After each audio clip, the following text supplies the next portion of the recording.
Feels like prayer would be appropriate at this point. Let us pray.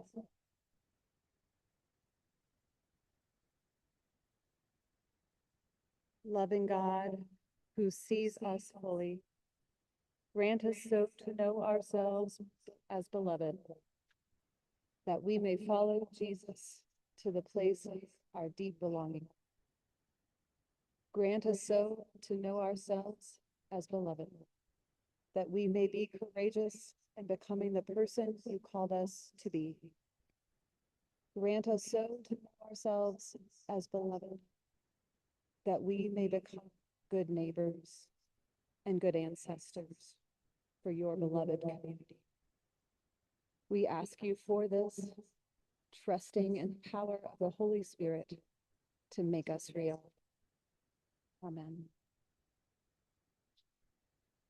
Given how the microphone situation is working, may I ask you to introduce yourself? Thank you.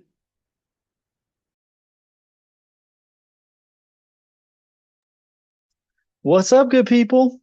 I can't see you, so I'm literally speaking into a void. So if something, is coming across wrong, someone on the host team just come and pop on and say, "Hey, Pat, this isn't working." Give us a second. I'm so grateful to be here with you all for Forma. Supposed to come a couple years ago, landed on my daughter's birthday, Carmelita, who we'll talk a little bit about. And this year, of course, the storms in New York. So also apologies, since I am in New York. If you hear New York saying hello to you, that being yells, shouts, honks, I apologize. It's just the way they say hello here. I'm from California, so I'm still getting used to it. But I'm grateful. I'm grateful that I was able to zoom in and be with you all today. So let me start with a little bit of introduction of myself. I'm Patrick Reyes. I am the executive vice president, soon to be the president of Auburn Theological Seminary, a 10-generation-old seminary based here in New York City, with a mission to identify and equip religious and faith leaders from the pulpit to the public square to build community, bridge divides, pursue justice, and heal the world. We do that through a number of ways: leadership development, storytelling and narrative change, and research. And in particular, so this is like a plug if I do good here or not, and y'all are conference people. We host an annual gathering called the Heal the World Summit. This year we'll be in Lake Tahoe. I encourage you all to check out on our website, where we actually practice together, similar to what we'll be doing today and being in person.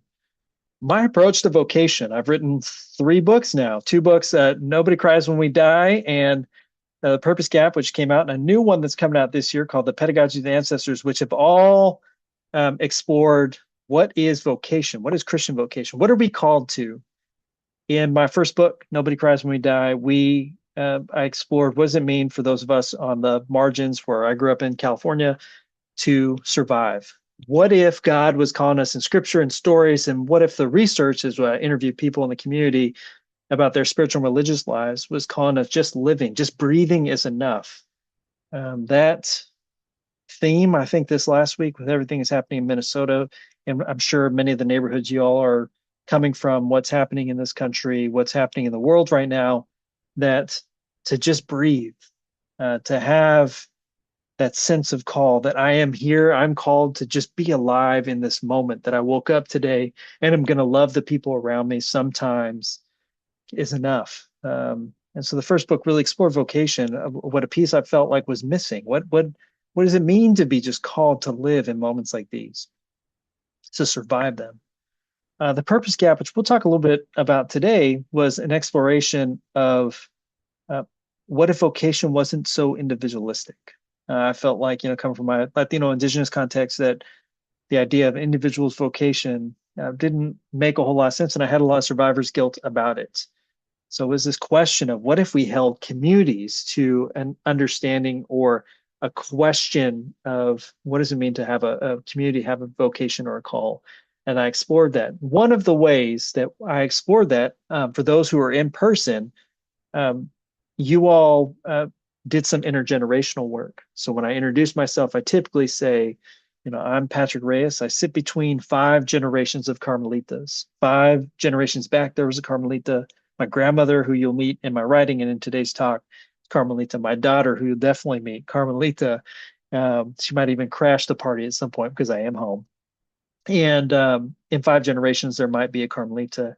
And so, what does that mean for us in our vocation or our call to be sitting in between those 5 generations, 5 generations back? There was an imagination for what future descendants might have or what lives we might live, but that Carmelita didn't know Patrick Reyes was going to be talking to the Forma folks after a winter storm and all the social unrest that we've had in the last week. And in 5 generations, that Carmelita who's going to stand there, hopefully, will be benefiting from all of our love. One update I want to give to those who are in the room: I heard that you did the love meditation that I do with my kids when we go to bed. For those who are online who weren't able to participate in it, it's very simple. You call to, I got it from my grandmother. You call to mind someone who loves you, and you imagine a conversation with them, essentially. One of the updates in this new book, in the Pedagogy of the Ancestors, is as my kids have gotten older, that practice has evolved, and my kids are leading me in it. I said you would meet Carmelita, and in this one, I recount a story of Carmelita leading me in this practice where I'm supposed to imagine someone who loves me. And of course, I always go to my grandma or go to my kids or friends who I grew up with. I have my eyes closed. And when we did it, especially when they're little, the way we get through each prompt. So imagine someone who loves you more than anything, bring their face into full focus. I would ask for them to squeeze my hand between each prompt, just so I know that my kids were kind of following along with visualization, because Carmelita, my daughter, who's autistic, has a hard time. Usually her mind's eye isn't that she doesn't visualize things as easily. So we would do this prompt. So I'm squeezing her hand, as she's prompting me.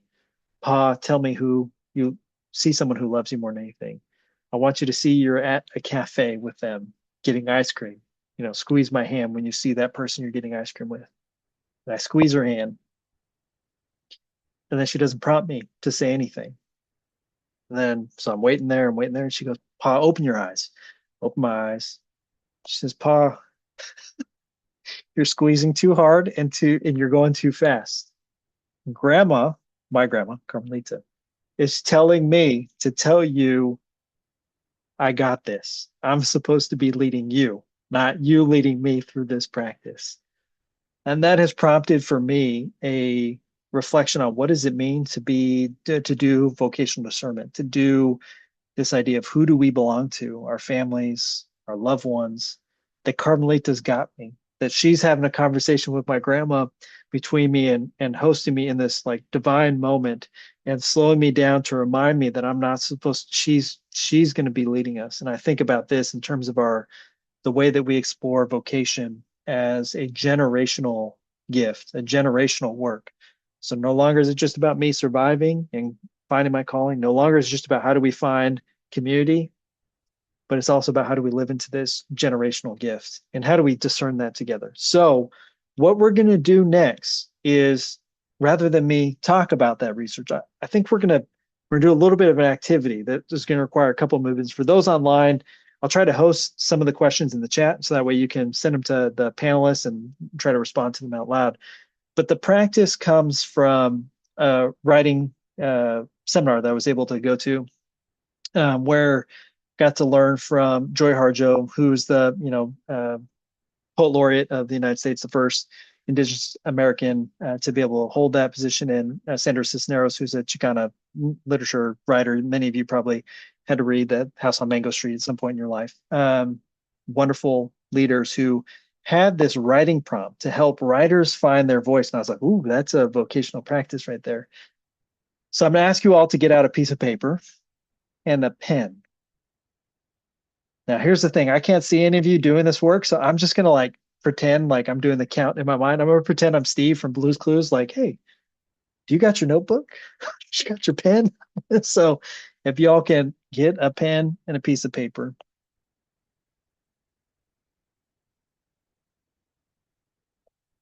I'm actually going to rely on some of the attendees online. If you are attending online, if you send a note to the host and panelists that you have your pen and paper, y'all will be my kind of know that the movements are moving along. pen and paper. Look at that. And of course, it's a homie, someone I know. All right. Love it. So here's the prompt. This practice is called 5x5. I want you to spend the next 5 minutes on your pen on your piece of paper to write out 5 facts about you that you don't share with anyone in the Forma room. 5 facts about you that you don't share with anyone else. 5 things that are unique to you. Could be places, could be people, could be practices, but 5 things, hobby, could be family member. Think about 5 things that only you, that make up you, that no one else shares with you in the room. So take about 5 minutes. I'm going to go silent for this. I'm actually going to ask if there's anyone there we go. We could do a flip around just so I can see what the energy is like in the room. 5 minutes, 5 things unique to you.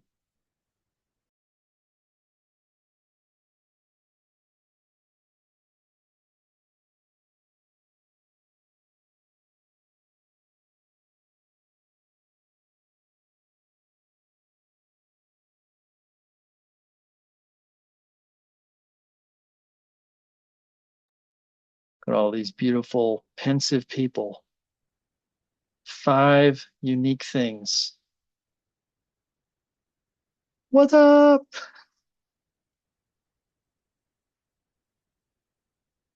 Y'all got the 5? How close are y'all? No? Y'all are trying really hard. 5 unique things. There we go. We got one wave. Yeah, I got this. I know I'm unique. Be goofy. You could say your thumbprint.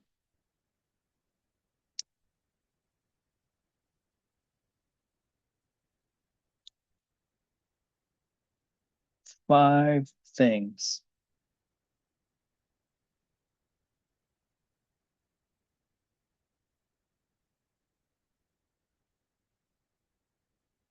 How about my folks in chat? Y'all got 5 things on this webinar?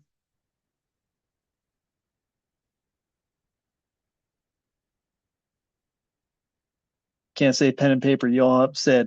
You have pen and paper.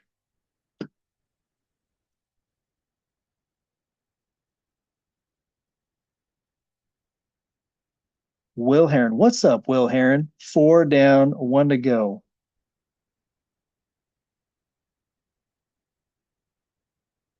Take another 30 seconds.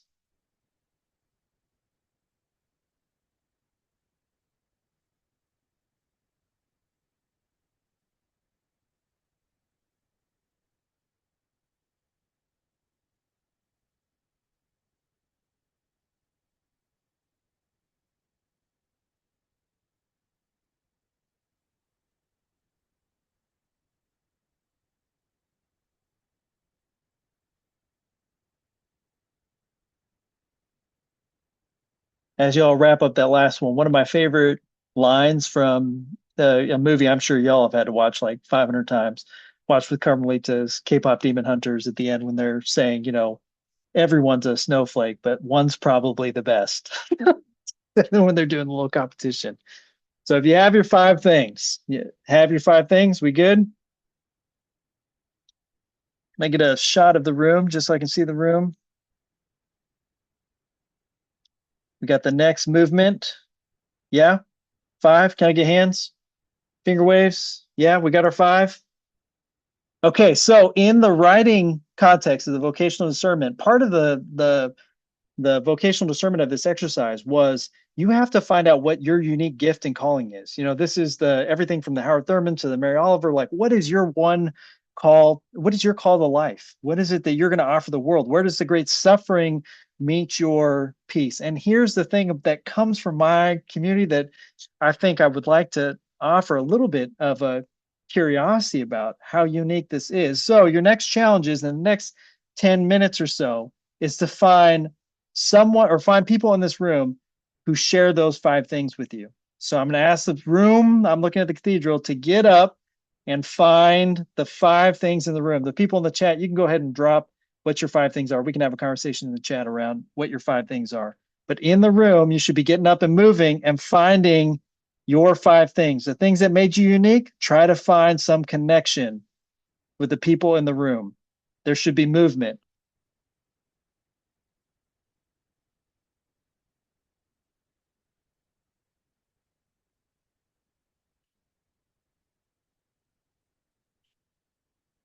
You have 10 minutes. Go ahead and, like one of those really bad icebreakers, like check it off on your box.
Keep going. I see a lot of good conversation in the room. I just want to share from the chat that we got a someone who's playing Sacred Heart community that running. Someone started running. I'm a runner as well. Someone makes crusty white bread at home. I'm sure no one in this room makes bread.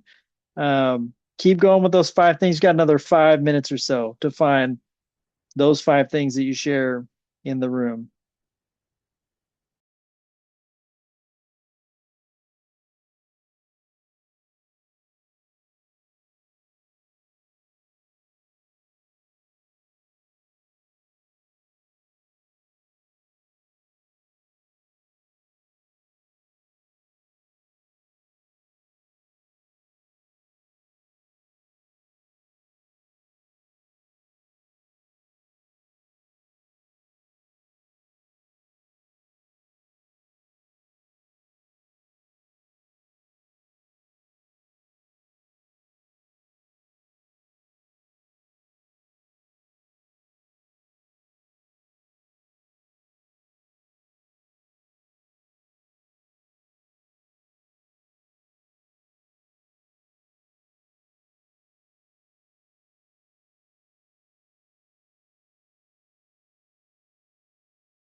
take another 3 minutes. I love that we have in the chat.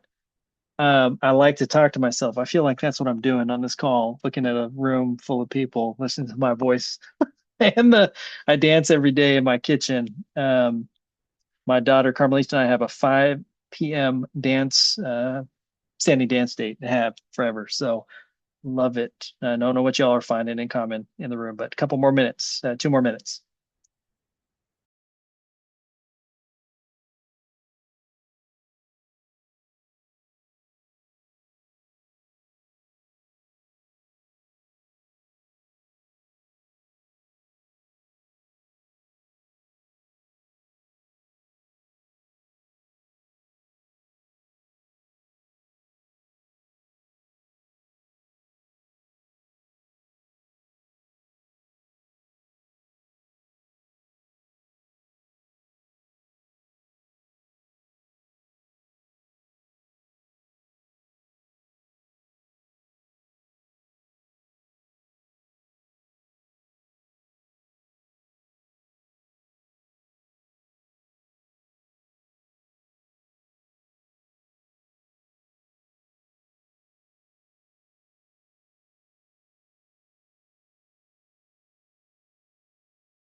Okay, good people. We're gonna start wrapping those up.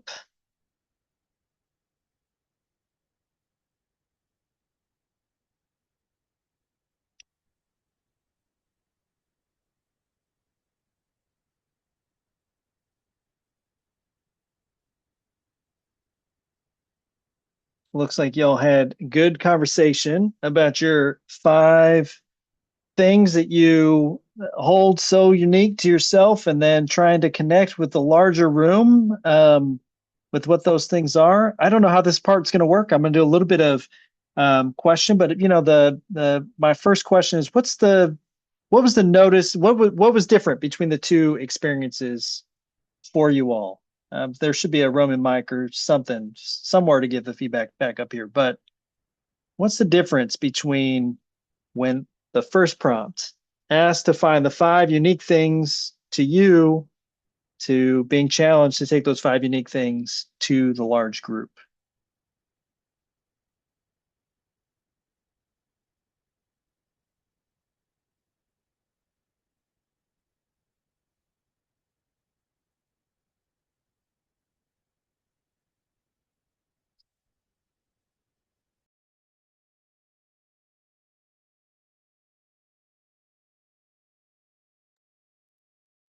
I'm assuming that was a can you hear?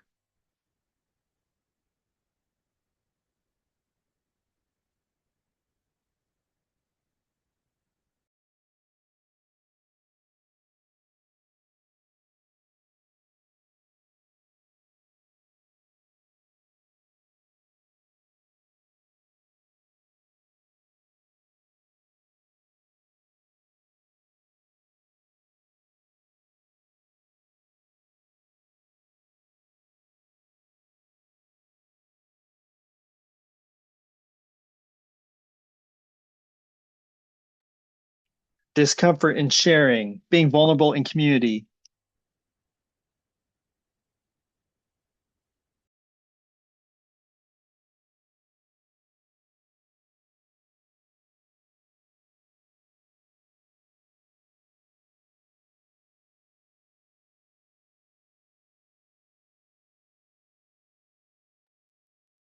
Very specific versus not specific at all.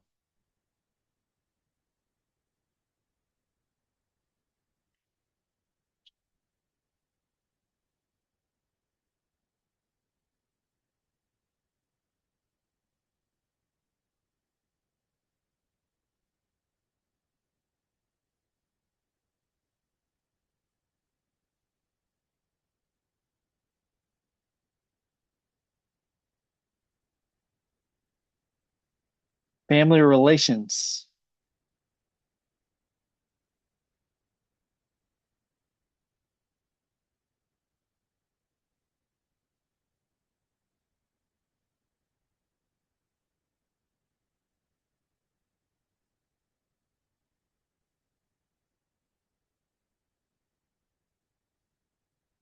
Misinterpretation. Let me ask you a follow-up question while y'all find in the room real quick. I'm going to use a very official research term, California research term, that I operate on vibes. So, what were the vibes between uh, when you're discerning alone, your five unique gifts, to discerning in community if you share those gifts? How that shift? What was the energy shift in the room?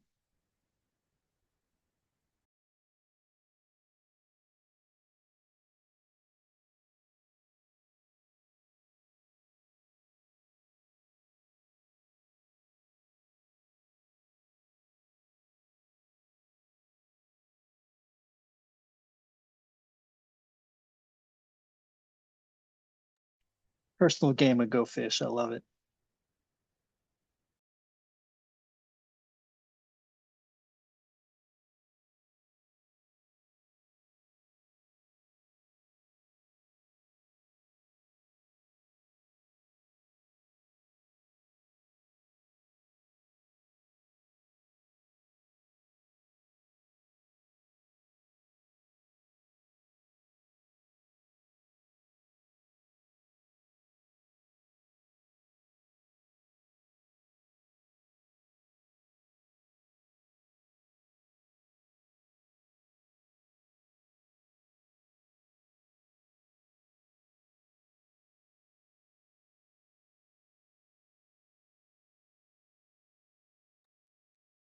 I love it. Use the word gift.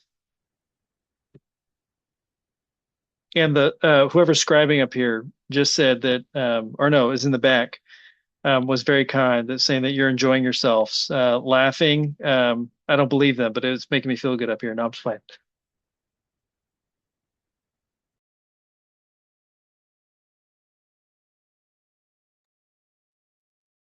I don't want to cut anyone off. Someone sharing?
I love it, especially the last one. Vibes are high. That's always what we aim for.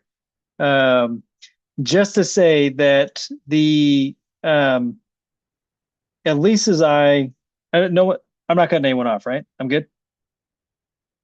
All right.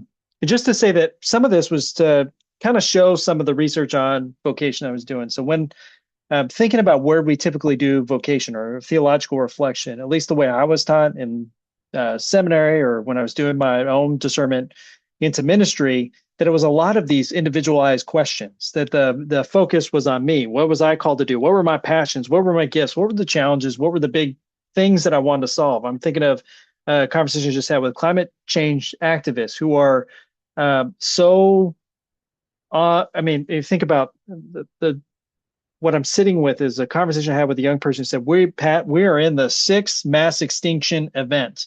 Do you know when the last one was? And I said, I have no idea. It was the dinosaurs. Like the rate of species decline in the world right now is so overwhelming that they just feel convicted to do this work. And as we kind of did this work, and I asked these questions around, like, well, who else are you talking to? Who's in your community? And they didn't really have a lot of folks. They just were convicted by this thing, and so it became an obsession. It became a challenge to them, and I reminded them that when I was doing my research on vocation, where the original interview, the people I interviewed and talked to weren't folks like many of you who are Forma sitting in the pews and thinking about your call to ministry.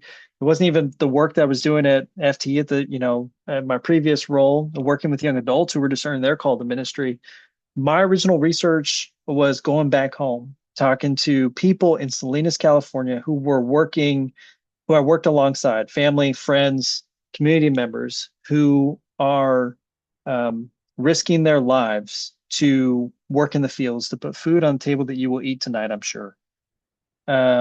Working in the packing sheds between the 9 p.m. and the 6 a.m. shift, and asking questions for the folks who are here. What in your spiritual and religious lives keeps you going? Why are you doing this work? And the insight I got time and time again that showed up in the research was folks were doing this because of community. They were generally pretty happy. They're thinking about their own kids, they're thinking about connecting.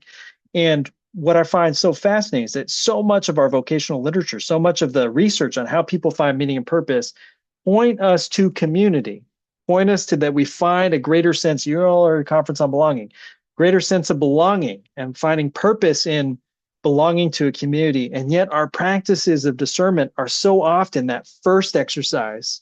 What are the 5 things that make you unique? And I love the people who are in the chat who are like, I run. Man, half the room probably in here has ran at some point in their life. I mean, all of us did when we were on, kids on the playground. So like the idea that vocation can be communally discerned, we know we get to a better place. We know that we get to a happier place. And one of the things I hope shifted in the room, I don't know because I couldn't hear. But when I've done this before in large groups, what I've heard is that first question, whether it's gifts or vocation or what your purpose is, the room is silent, which is mind-boggling to me when I ask, what are the 5 things that make you unique? How would you know without talking to anybody? And the idea that a whole room full of people mostly will go super quiet and go, oh, I think I know how to separate myself out and do this. And then when you flip that question and flip it around and say, take those 5 things that you think are unique and connect with people in the room who may or may not even share those things, that's when actually you start getting excited. You start seeing movement. You start seeing people live into their vocations. They start making plans for what comes next. Hey, you like comics? I love comics too. Let's go hang out and read comics together. Go to this comic book store. There's a way that passions and connections happen. And for me, that's much more what we're called to, which is the definition of vocation. What are we called to? And we're called to belong to one another, or at least that's where this vocation is played out.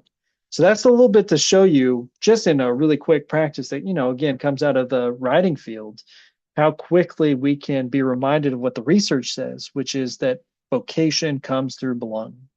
Now, before we get to Q&A, I want to add one other piece to this that has been just itching at my heart. It's something that I'm working out myself. I know I said, I got another book coming out about ancestors, how we think about that.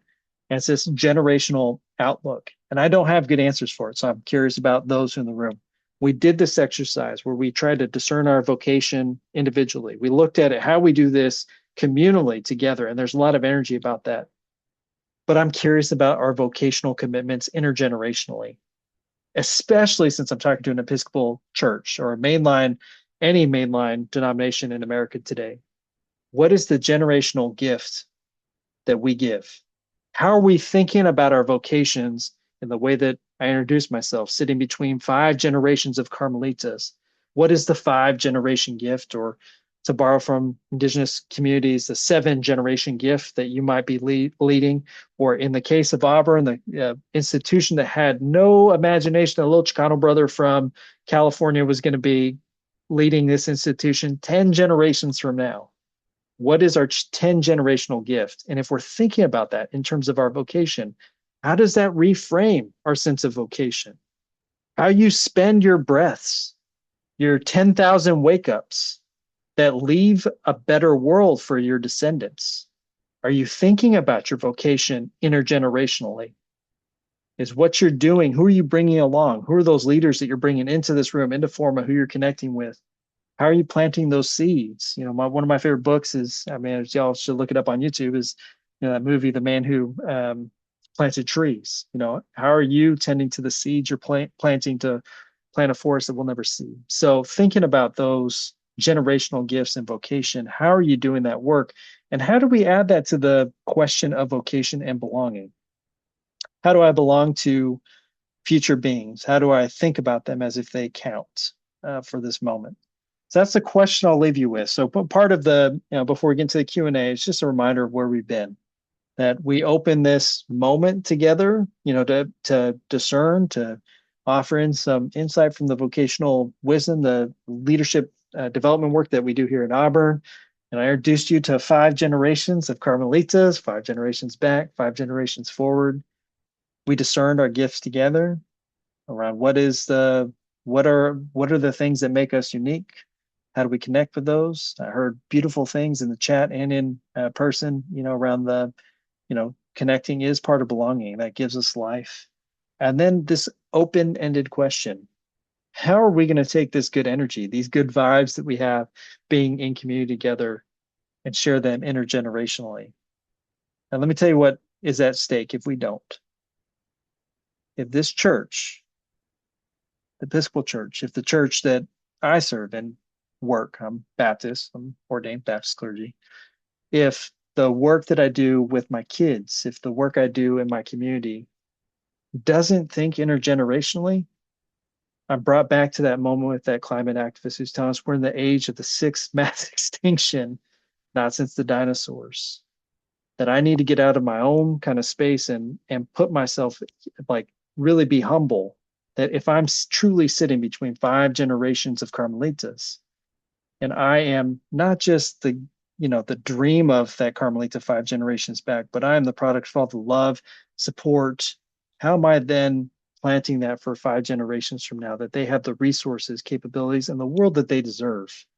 And how am I thinking about my work and putting myself to the task of doing that work every single day in community with the same sort of energy you had when you all were trying to connect your 5 pieces? So I appreciate this time being with you all. We'll have a little bit of time for a Q&A, but I just want to say thank you for discerning vocation with me. I'm so sorry I couldn't be there in person. At some point, I will make it to Forma and give you all hugs and high fives, because I love vibes. So thank you. Thank you, thank you, thank you. Now we have some time for Q&A, I'm assuming.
It's a great question. I'm seeing in the chat. Is it good? Can I just get a nod from the front row if I'm good to respond?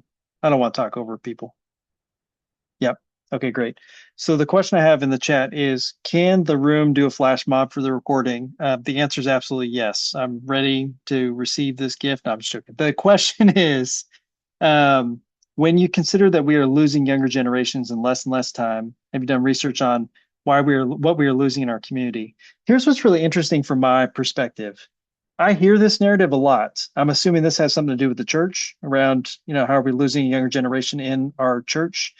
In the communities that I come from and research and spend time with and connected to, indigenous communities, Chicano communities, Latino communities, I don't know. I don't really understand the question around loss. The gifts, the experience that we bring into spaces, into our own communities, the ways that we've always organized and have had home communities and had ministries that are enhanced by the church and come alongside the church. That the participation in mainline denominations absolutely 100%. Like I've seen that happening over generations. But in terms of like participation in religious community, religious practice, like I struggle with the question because that's not my. I understand there's a lot of people who focus on that.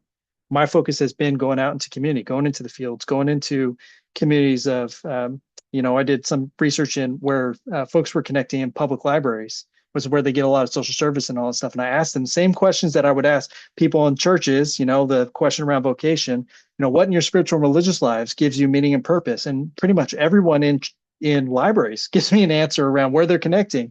One of the things that I thought was absolutely fantastic that I think illustrates this point is that when I asked a question around space, this is going back again to Central Valley to folks who are working in the fields, and I asked to double down on this question of religious space. Where do you go? Not what in your spiritual and religious lives, but where do you go? Where do you physically go to find a connection to God, to community, to your religious community, your home community? And the answer that came back was the soccer fields on Saturday. And the reason why those came up is because there was food there. The priest did show up every Sunday to hang out and watch the, folks play soccer. It was the first time that the folks in my community had basically a day off that they could focus on community. It's when their kids could laugh and run and be free to not have to worry about the weight of the world or worry if their parents are going to come home.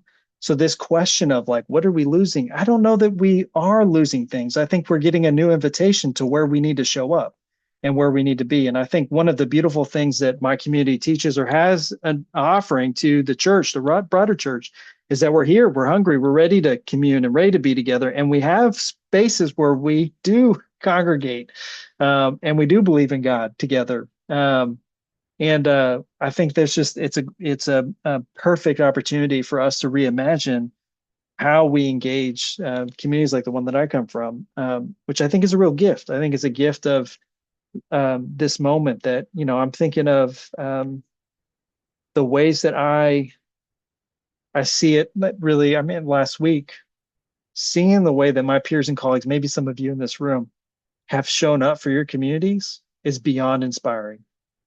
I don't see any loss. Last week, I see healers, I see prophets, and I'm grateful for the church that we are and that we can be. I love that question, though.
So I have in the chat here, since writing the purpose guide, can you share what has emerged for you based on the quote, constellation versus stars? I love this. So I'll tell you the brief story that comes from an experience I had at my last role. We had a bunch of executive leaders who were trying to create conditions for folks of color to thrive in broader communities, and kind of similar to any conference. Traditional design is you bring everyone to a hotel room and talk about the solutions, and then we all go back to our email boxes on Monday, and it's business as usual. And I said I really want to disrupt that, and so we invited folks to come to Yosemite National Park in California, and we flew in. And the participants there, they got into Fresno. They're driving up the mountain. As they're driving up there's California was on fire at the time. The park was on fire. They were evacuating some of the folks. They get up to the top of the hill. There's snow, like coming down into the park. And I'm sitting there I had gotten there a day before. I'm sitting there with the park staff when talking to young people about, because most of them are, volunteers are making not a lot of money, who's going to stay, but the lodge was going to stay open. So the folks were going to come all the way in. So I'm watching all these cars leave, and my folks who were coming in, felt a little bit Jurassic Park-ish, I just invited everyone to experience all the natural disasters at once that California had to offer. Luckily, everyone's safe. No one got hurt. So they get there, and that first night, we were, sitting there, mostly empty park, and decided to go out. It was really cold that night. We had no heat, no hot water, no electricity. And we brought the folks outside. And if you've ever been in I used to live in New Mexico, so having a night sky full of stars, I don't see them here in New York as quite as much, but being under the stars with all of these leaders who were really, really passionate about their day-to-day lives, their day-to-day work, but somehow sitting under Half Dome and seeing a sky full of stars really reset the expectations that maybe we shouldn't be so concerned with being a single bright star, that we're going to spend 3 days with arguing over who had the best idea for the solution of something that's system wide. And so the image came out of that moment of sitting there under these stars and saying, like, what would it look like to imagine constellations? What I've learned since the Purpose Gap is, as we think about systems design, I will say organizationally, because y'all have to go back to day jobs and work organizationally. Constellation work is a lot harder. It means a radically new way of governance, a new way of leading together. So, my community is sitting in circle and holding that. And even with the best intentions, this system wants you to be the best preacher, best teacher, best leader, have the best idea, write the best grant. It's competition all the time. And as I think about this, people understand that idea that we are trying to build a constellation, which means I give up space, and bring people along, that sometimes I'm silent, sometimes I'm leading out in front, and always negotiating in community. And what I've realized is that's not very American. That's not very capitalistic. That's not very church hierarchical structure. Like, people want to be the big G's and have a hard time when they're not. Or if they've lived a whole life where they've been told their ideas don't matter, and they get into a room for the first time and they're like, hey, I made it. It's my turn to have the ideas. To have a constellation outlook is like, just, what do you mean? I've worked so hard to be this. I think about my own life. I was the first in pretty much every single room, first in my family, first at this school, first at that school, first to graduate, youngest graduate, whatever those things are. And it would be horrible for me to say, I am the exception to the rule. Of course, I'm exceptional. I'm amazing. I'm a bright shining star. But if I actually led in community and made space for other people and other ideas, that means the work is a little bit slower. It means we have to spend a little bit more time negotiating different value sets. It means that we actually have to hold this community, that if someone's really, I am the star here, that you need a community that can kind of hold and check that ego, that we can check our own egos sometimes in the circle. It's a I feel like countercultural revolution for the American culture that we're in, for a lot of our church structures and for our organizational structures, that the challenge is really similar to the end of the purpose gap, saying that the hardest place to do that work is at home and with our own people. It requires a big sacrifice on a lot of people who feel like they have earned their stardom. I've earned this moment. And to recenter communities, recenter circles. When y'all were doing your stuff in the second one, connecting your five, what I loved about the little visual I got is, being walked up and down the aisles, is that naturally, to figure this out, a lot of y'all form circles. Let's kind of check each other. So I think there's an instinct there that we just don't always necessarily tap into.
I love this question. So make it practical. Like, how do you actually do constellation work?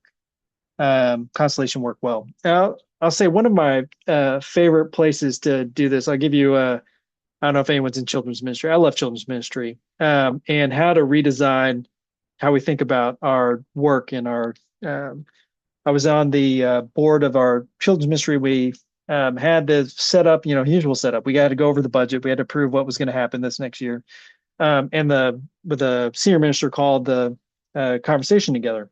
Middle of the week. Think about basics, like things weren't taken care of, like childcare. I mean, just usual stuff that we could complain about in the group. Like, you have to think about with parents who want to show up. If you want them to show up, you have to take care of the kids. You have to feed them, that sort of thing.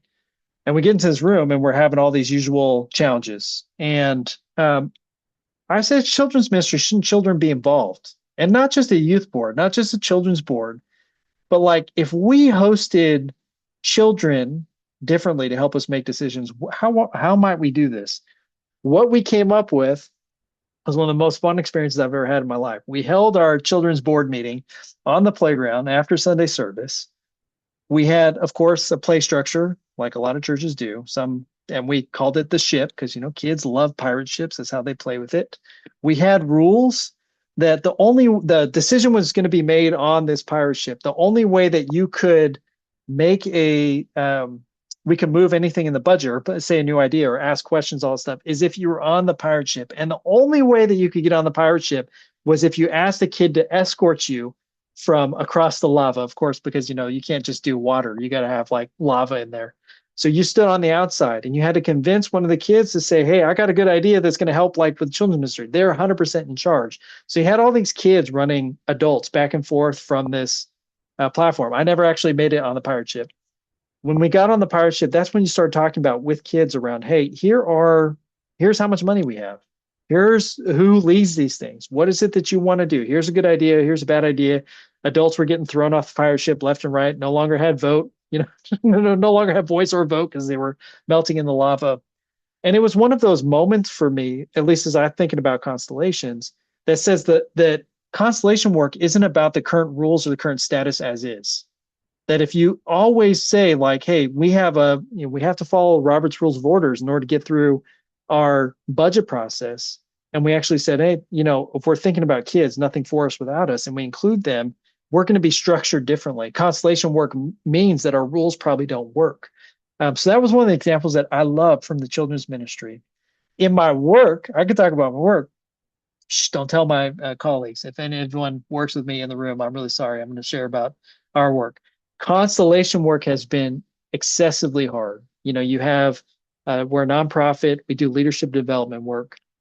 And when we make decisions about budget or where we're going to do our programs or curriculum stuff, we really do offer those up to the community as a way of like a gut check, not just a quality check, like was it a good idea or not, but is this something that we can share with each other?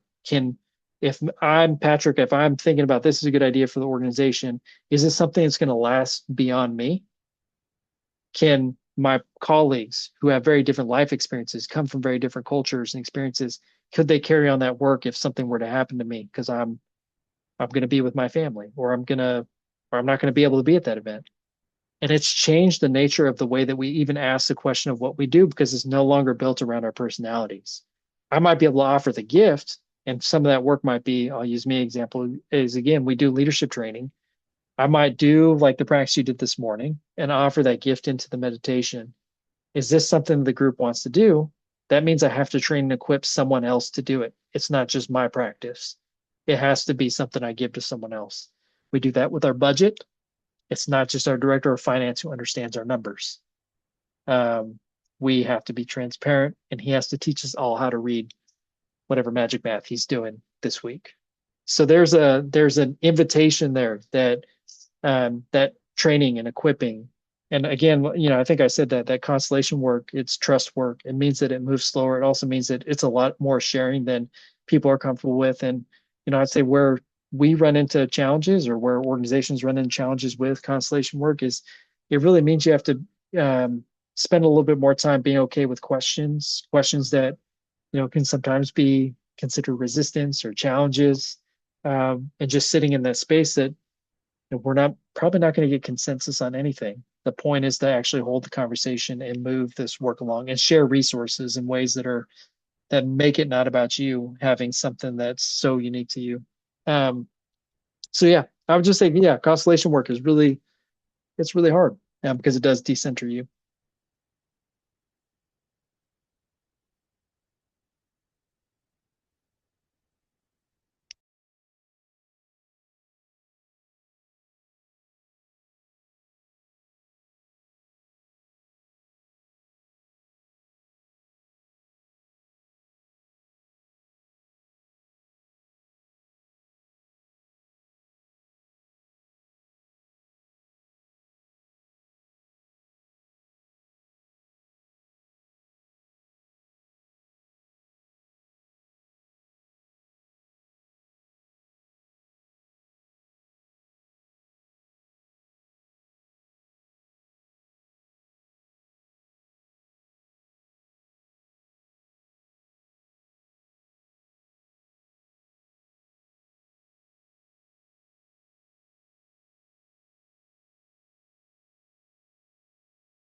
I think it's more than hard because it de-seats those in authority. So how do you be equitable and mutual without breaking the whole system? I'm going to do a little backtrack of an event that we hosted last week that we've been hosting for about 2 years, really trying to understand religious impact in the United States in communities. And um, one of the ways that I frame those conversations, and they're typically between religious churches and indigenous communities, is I start with where I grew up, just outside of Salinas, California, where my dad currently lives, San Juan Bautista. San Juan Bautista has a mission there. I'm sure some of y'all are familiar with mission history. You're in the Southwest right now, so Spanish have been in the space for a long time, and I remember so many amazing things happening in my own spiritual and faith life at this mission. It's where I went to a Christian Brother high school. It's where we do our retreats. It's where there was dances and dinners and weddings and quinceañeras, like all these beautiful things that mean mean a lot to my community. It sits up on a hill that overlooks all these fields, current fields that are owned by, Dole and Taylor Farms and all these people who I know, who've worked those fields. I went to school with the kids who, ran those companies. And as I was doing my doctoral research, so this is a while back, and I'm trying to understand, again, going back to how folks are experiencing their lives of meaning and purpose. On the church, when you come up to the front of the mission, it says, been doing daily mass since 1797. It's a long time to be doing daily mass. You get to the back of the church, it says 4,600 unmarked graves of indigenous communities that have been here. And through the research of exploring this, I realize, and talking to folks, we probably have an ancestor in there at some point. My family's been up and down that valley for a long time, that we probably have someone who knew back in 1797 who was there. And this is the tension that I'm living in with this question about the whole system. So I'm questioning about the United States right now, that there's another frame to the story, that the system that I engaged, that, gave me life, that gave space for me to find my vocation. My first ancestors who engaged that system, it's, another term is contact. That colonization and violence against my ancestors, against my contemporaries, my relatives, and hopefully not my descendants, but it may be that these systems, um, I don't even know if it's that we're in a reform moment, that the challenge to the system, um, is something more fundamental. The challenge of being in holding that history in our bodies. And so it does, not only de-seats those in authority right now, but it de-seats the authority of the system's own history, the system's own narration of who it is and what it represents to people. And I don't necessarily think it's all good. I don't think it's necessarily all bad, but it's somewhere where we need to be really exploring deeper. If the system was never really here for some of us, it wasn't built for us, wasn't built by us. I think there's an alternative vision. I love futurism stuff. There might be something that we can all invite ourselves into, something different that doesn't just mean I have access to the system that originally colonized my ancestors, but maybe there's something new that's willing to be born out of this. I don't think that's breaking the system. I think that's inviting the system to be its best self. For those of you who are familiar with Auburn at all, that we have a long legacy of Walter Wink's work and his engaging the powers, and his, foundational thesis is that the powers, which are these large systems, have fallen, and that they can be redeemed, but they have to be redeemed by faithful folks like everyone who's in this room, and folks, who are doing deep work out in the world. So I think there's an invitation for us to call these systems into a better sense of self, a better being, and for us to really wrestle with these large narratives that give the systems the powers that they have. Um, yeah, that's a great question.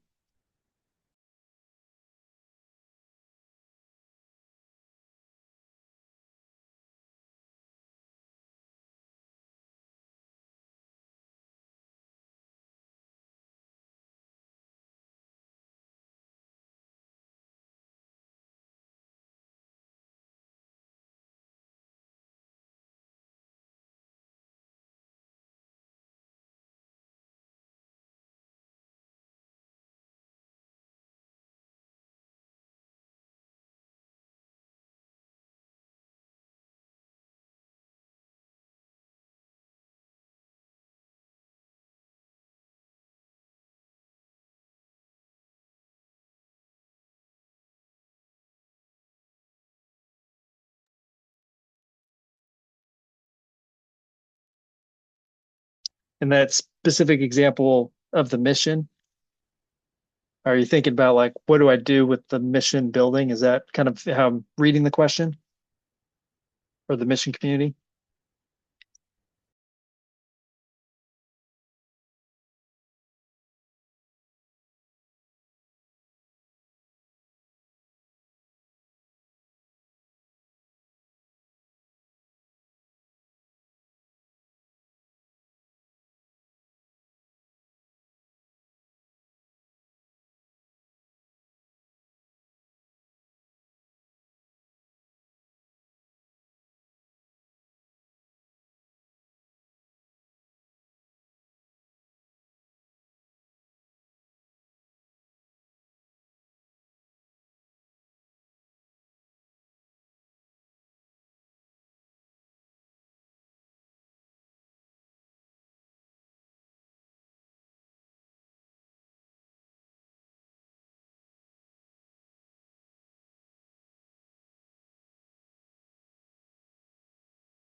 I love the question. So what's the best version of that?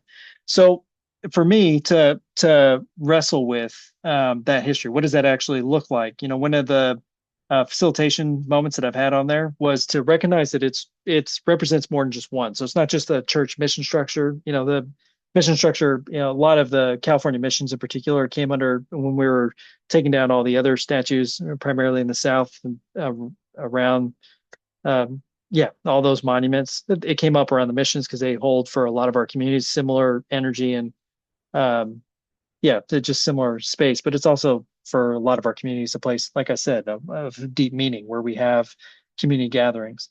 I think it's an honest assessment of where those missions lie. So if I'm like trying to dream, what would I do with that mission? If someone said, Pat, the San Juan Bautista mission is now yours, do something with it. Here's a little budget. I would be thinking around what was lost in that space. So the cultural work of language recovery, reconciliation, like our cultural dances, our languages, our experiences, our connections to our relatives, our connection to the land, were all erased and eradicated. That mission should be a site of recovery of all those things that have been lost. If I'm thinking about the space in terms of agriculture, agricultural there's actually, I have a buddy who actually is not too far from there who's done an agricultural co-op where he's tried to buy back land to give it back to the workers who are working the land. So an invitation to reimagine how we even do agriculture, because the reason why that mission is sitting up on top of a hill so that way that you could overlook and oversee the people that are working the fields. I would love for that to be flattened out, for us to see that those things are in community, that we might be able to grow and work the land in ways that invite other people to grow and work the land, not just drive around in their trucks and oversee us still. So I see these places that have deep violence, deep contention, as places for us to go back and try to recover those things that we've lost because of these histories. In Disciplines, which is the publication for the Upper Room, this last week, one of the reflections, that was the little reflections for this week. And one of the texts I got was where Jesus is going, just, after he's experienced all this violence and trying to figure out how to navigate the world. He goes to these two lands that have been colonized over and over again by basically everyone in there. And, my question that I was wrestling with in the text is, why does he go to places of where there was so much violence? To discern like what happens next. And I think there's a real gift in the invitation there, that these sites are sites that need to be healed, that they require healing. And so they require us to do some radical reimagination around what do they represent. They can be sites of healing, in which case that folks like myself can go back. And there are language classes where we can recover those things. There are places where we don't just learn how to do our the dances we have to do at the. I'm smiling because I'm embarrassed every time I have to go to a quinceañera and I have to dance. Like, not just the quinceañeras that we dance, that we actually learn the dances of our ancestors who were on that space and on that land, and how we as a community can share those cultural traditions and practices with each other. So for me, that's how I would reimagine that space if I was to do it. That it would be a site of how do we bring these multiple communities now who are existing in the same space and do some healing work.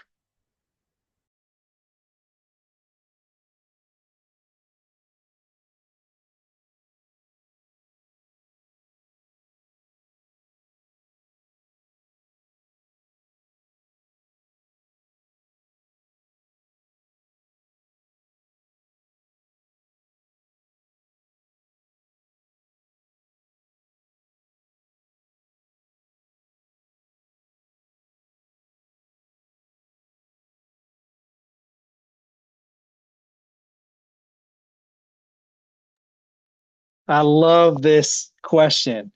Um, Spiritual practice that gives you life. Is it still running or is it dancing? Um, my daughter just came home, Carmelita, who I told you all about. We will do a dance party.